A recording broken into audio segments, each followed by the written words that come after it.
guys, it's Cute Steph and welcome back to another video. So today I'm obviously going to be reviewing the Melanie Martinez new album, Portals. I know this setup is kind of awkward because I feel like I'm kind of on the side, but I just had to like film with my stuff, right? So I'm going to do a ranking of the songs later, but right now I'm just going to talk in general just about just the whole, this is just such, it's just such a big thing to talk about, is obviously the huge change that she's made with this album. She's, ditched the pastel pink and baby aesthetic, and she's moved on to, more fairycore. When I first saw it, I think everyone was just like, we were all shocked, but I think, this is just so her. Like, I can't even argue with it. I personally love it now. I think at first I was like, confused, but I think it just fits, and she can't do this forever. She's getting older. You can't, like, you can only do something so long, I guess, and people get tired of it, including herself. Like, people grow and change, and I personally think that this whole thing just fits so well with 2023. Like I said, like, I would describe this as this album is like fairycore, or just, mystical. I don't know, I feel like in 2023 that's such a big trend right now. It's just like the mystical type style. Obviously she thinks about reincarnation and that kind of stuff, and I feel like that's such a big trend with like astrology and stuff. It's just definitely, to me, this whole thing is on trend, and she just knows how to fit the trends. I don't know, but I just think it's perfect for where we're at right now. Definitely kind of shocking at first and just sad. Like, it's just sad to see this all go, because it's why we all fell in love with her. It's so unique. It's just hard to watch, but I think what she's doing now is another thing that's just has never been done. There's people, like, you think of like Marshmallow and like Vocaloid. Like, there's been like characters with a mask, DJs, and then just like Vocaloid being a character, but like we've never seen an artist who has already an established face cover it up and just like completely, shift from that. We've never seen someone cover up later. We've seen face reveals, but we've never covered the face. It's just such an interesting thing, and just literally telling a story and becoming a character. It's insane. And I know this is a character, obviously, but we can all agree it's different. But I just think it's so cool, and the fact that she can perform in these outfits live is actually insane. But I just think this is just such a good move, I literally don't have a single bad thing to say about this album or anything that she's doing. I'm obsessed with it. I know some people are kind of distracted by the outfit, rather like as if it distracts from the music, and I totally get that, but to me, I'm obsessed. So going into the music part, before I like obviously rank them, in general, obviously this is just so different from, you can obviously hear hints of like Crybaby in a couple of the songs, but it's definitely much more of like a rock, I don't even know what to say, album. Like, it's just definitely more hardcore, and I'll talk about this in some of the specific songs obviously, but to me there's more emotion, and you just know that she loved this process of writing the music, and you can just feel it and hear it. Like, you just know she's hype about this music. She's not trying to conform to what we all enjoyed from the first, two albums. Like, I feel like the second one, maybe she was like just trying to continue that hype of Crybaby, but I think this one, she's doing whatever she wants, and I love it. I just want to say I felt like I had to rank them because this is a review technically, but overall I enjoy every single song, and there's no particular reason anything's on the bottom, but there is a particular reason some are on the top, I will say that. But when it comes to the bottom, there has to be a bottom, so that's what she said. Never thought I would say that.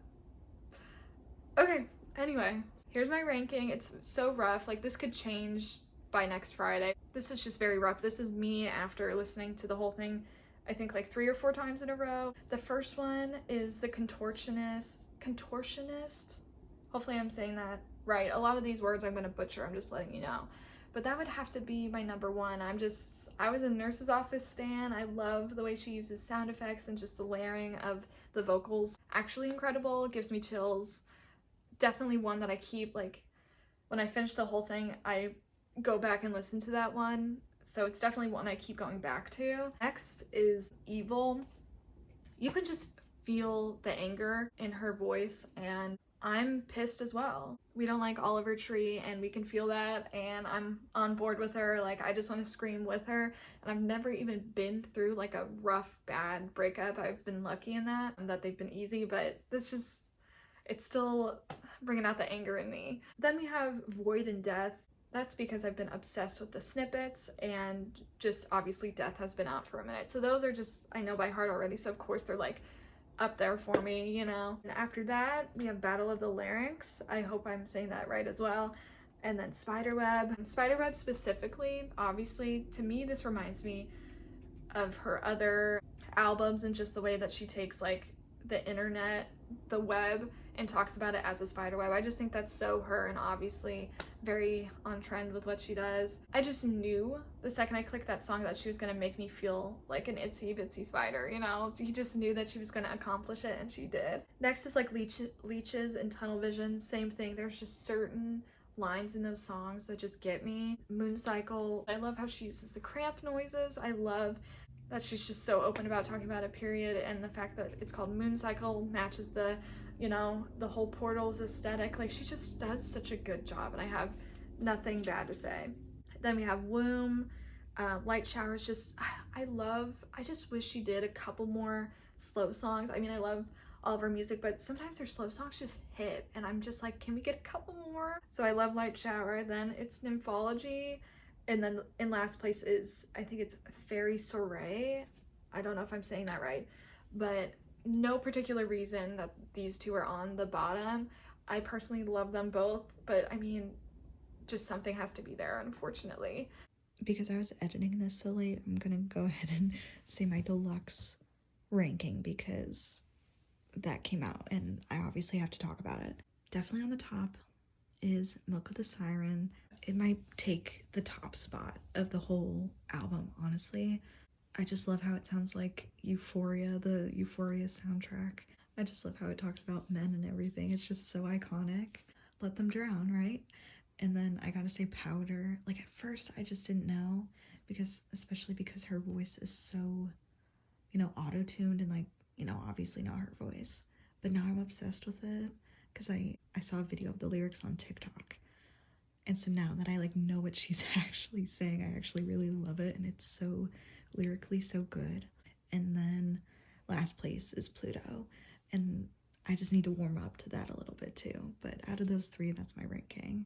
But that's my rough ranking. Like, I mean, half of these, like Nymphology, I've probably, you know, I've only listened to it the 4 times I've listened to the album. You know, I just need more time, but I want to get this out there. I'm excited to see what she does for a movie. I will say, like, when it compared to like these, the first 2 albums, you can definitely tell that there was like more of a story, I guess, especially Crybaby. I mean, she just wove those songs together. In this one, I'm kind of having a rough time on how I think she'll connect them.